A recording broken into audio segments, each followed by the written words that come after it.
మాల్యాద్రి లక్ష్మీ నరసింహస్వామి.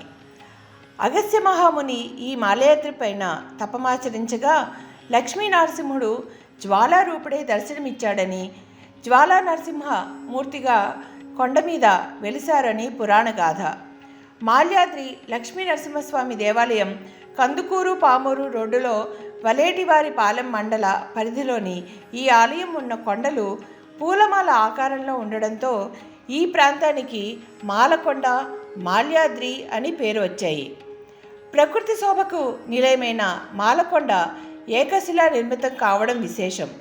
జ్వాలా నరసింహుని పూజించిన మార్కండేయ ముని సమీపంలోని ఏరులో స్నానం ఆచరించాడని, అదే మార్కండేయ నది అని చెప్తారు.